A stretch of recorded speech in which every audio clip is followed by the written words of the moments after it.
Assalamualaikum warahmatullahi wabarakatuh. Tepat pada halaman 96 pada kitab Irsayadul Ibad karya Syekh Zainuddin Al-Malibari, Anda akan menemukan satu cerita. Alkisah pada zaman Rasulullah, ada seorang pemuda beribadah tanpa kenal lelah. Tekun melaksanakan sholat, sering berpuasa, dan gemar bersedekah. Alqamah namanya. Masa demi masa berlalu, Alqamah nyaris tak bisa lagi menjalankan rutinitas ibadahnya, sebab Alqamah dirundung sakit yang sangat dahsyat mencekam. Melihat suami tergeletak tak bisa bergerak, sang istri mengadu kepada Rasulullah perihal Alqamah.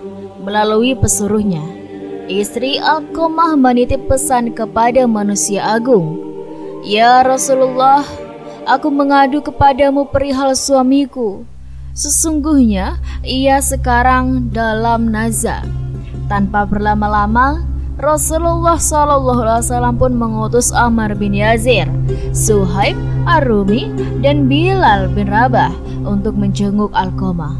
Beliau bersabda, "Pergilah ke rumah Alqamah dan talkinlah." Ketika sahabat Rasul itu pun pergi untuk bertandang ke rumah Alqamah. Sampai di rumah, benar saja, ternyata Alqamah sudah dalam keadaan naza. Dengan segera mereka mentalkinnya. Alqamah yang tenar segala keahlian ibadahnya ternyata tidak bisa mengucapkan la ilaha illallah. Sontak saja mereka laporkan kejanggalan ini pada Rasulullah. Lalu Rasulullah bertanya, apakah salah satu orang tuanya ada yang masih hidup?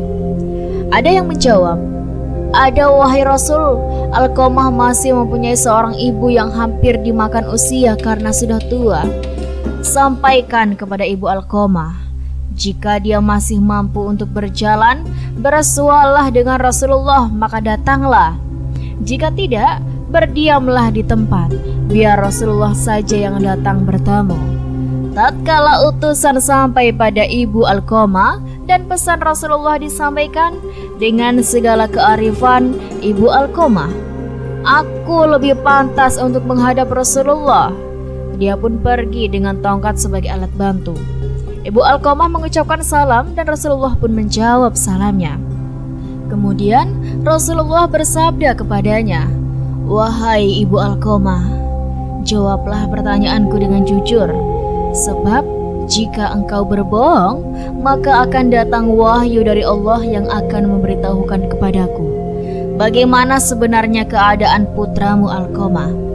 Sang ibu menjawab, wahai Rasulullah, dia rajin mengerjakan sholat, banyak puasa, dan senang bersedekah. Lalu Rasulullah bertanya lagi, lalu bagaimana sikapmu padanya? Ibu Alqamah menjawab, saya marah kepadanya wahai Rasulullah. Rasulullah bertanya lagi, kenapa? Ibu Alqamah pun menjawabnya, wahai Rasulullah, dia lebih mengutamakan istrinya dibanding saya, dan dia pun durhaka kepadaku. Maka Rasulullah bersabda, sesungguhnya kemarahan sang ibu telah menghalangi lisan Alqamah sehingga tidak bisa mengucapkan syahadat.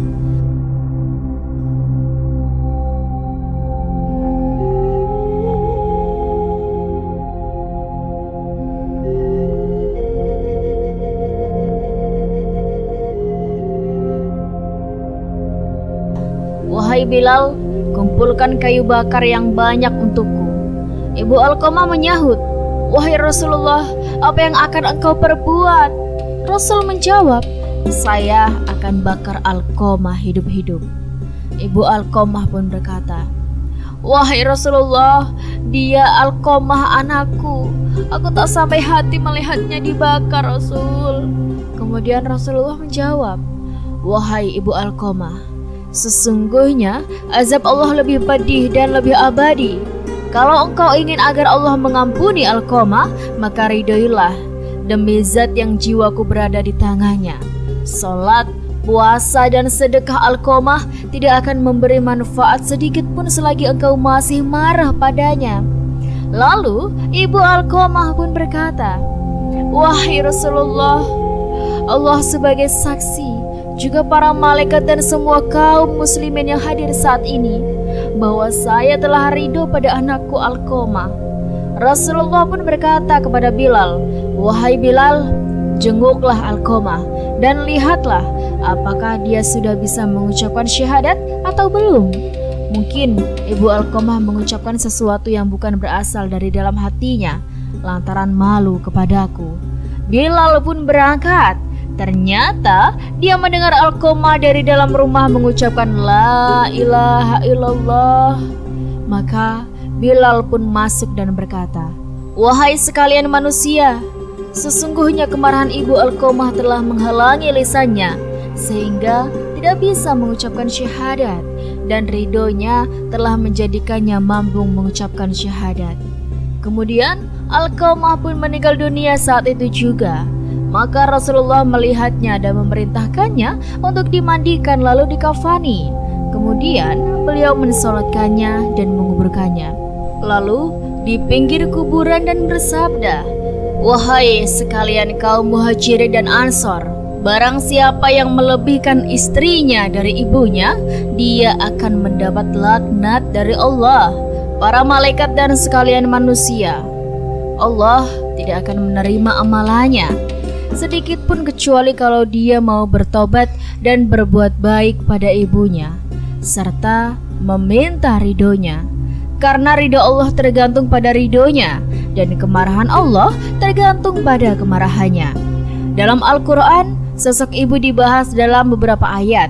Berbakti kepada orang tua, termasuk ibu, merupakan sebuah perintah dari Allah Subhanahu wa Ta'ala agar mendapatkan keberkahan di dunia dan juga akhirat.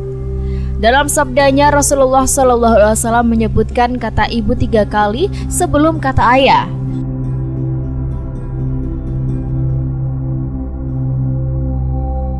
Seorang pria pernah mendatangi Rasulullah lalu berkata, "Siapa dari kerabatku yang paling berhak aku berbuat baik?" Beliau mengatakan, "Ibumu."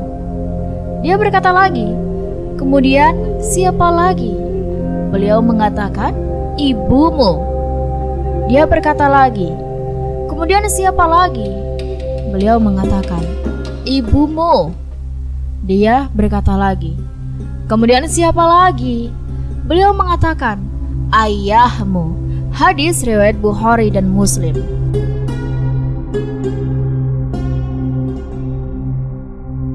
Ayat Al-Quran tentang ibu. 1. Surah Maryam ayat 32. "Dan berbaktilah kepada ibuku, dan dia tidak menjadikan aku seorang yang sombong lagi celaka." 2. Surah Luqman ayat 14-15.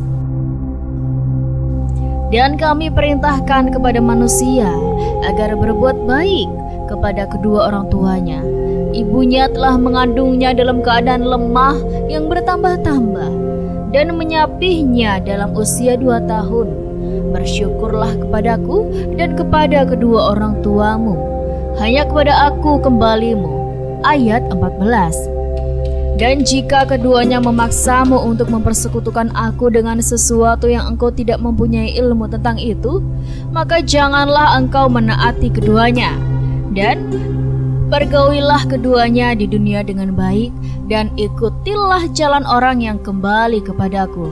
Kemudian hanya kepadaku tempat kembalimu, maka aku akan beritahukan kepadamu apa yang telah kamu kerjakan."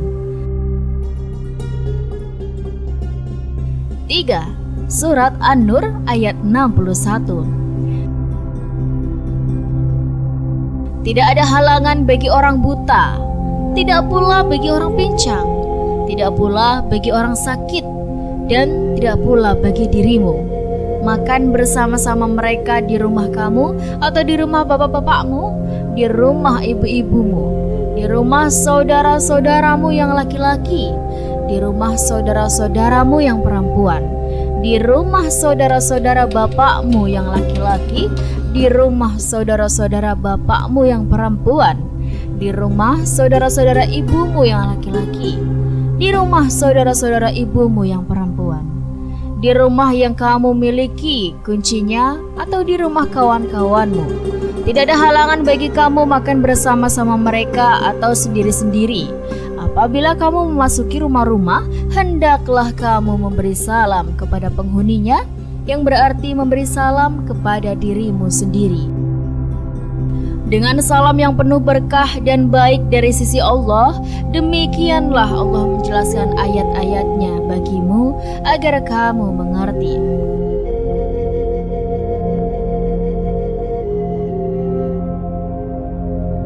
Empat, Surat Ali Imran ayat 35-36. Ingatlah ketika istri Imran berkata, "Ya Tuhanku, sesungguhnya aku bernazar kepadamu, apa janin yang dalam kandunganku kelak menjadi hamba yang mengabdi kepadamu, maka terimalah nazar itu dariku. Sungguh engkaulah yang maha mendengar, maha mengetahui." Ayat 35. Maka ketika melahirkannya dia berkata, "Ya Tuhanku, aku telah melahirkan anak perempuan." Padahal Allah lebih tahu apa yang dia lahirkan. Dan laki-laki tidak sama dengan perempuan. Dan aku memberinya nama Maryam. Dan aku mohon perlindunganmu untuknya dan anak-anak cucunya dari gangguan setan yang terkutuk. Ayat 36. 5. Surat Al-Ahqaf ayat 15. Dan kami telah perintahkan kepada manusia agar berbuat baik kepada kedua orang tuanya. Ibunya telah mengandungnya dengan susah payah dan melahirkannya dengan susah payah pula. Masa mengandung sampai menyapihnya selama 30 bulan. Sehingga apabila dia anak itu telah dewasa dan umurnya mencapai 40 tahun, dia berdoa, "Ya Tuhanku, berilah aku petunjuk agar aku dapat mensyukuri nikmat-Mu yang telah Engkau limpahkan kepadaku dan kepada kedua orang tuaku, dan agar aku dapat berbuat kebajikan yang Engkau ridhoi. Dan berilah aku kebaikan yang akan mengalir sampai kepada anak cucuku. Sesungguhnya aku bertobat kepada Engkau dan sungguh aku termasuk orang muslim." Dan masih ada beberapa lagi ayat Al-Quran tentang ibu. Dan itulah sahabat kisah yang bisa Rizky sampaikan, semoga bermanfaat dan bisa menjadi pembelajaran bagi kita semuanya, sekaligus bisa menjadi pengingat bagi kita semua supaya kita berbakti kepada orang tua kita, terutama ibu kita. Terima kasih buat teman-teman semuanya yang sudah nonton video ini sampai akhir dan sudah dukung channel ini. Rizky doakan semoga kalian sehat terus, lancar terus rezekinya, dan dimanapun kalian berada, semoga selalu dalam lindungan Allah Subhanahu wa Ta'ala. Dan buat teman-teman semuanya yang baru nonton video ini, dukung dulu channel Rizky Hidayah dengan cara klik like, komen, subscribe, dan nyalakan lonceng notifikasinya supaya kalian tidak ketinggalan cerita-cerita yang menarik dan menginspirasi lainnya dari Rizky. Terima kasih banyak sudah nonton video ini sampai akhir. Rizky pamit undur diri. Sekian dari Rizky. Wassalamualaikum warahmatullahi wabarakatuh.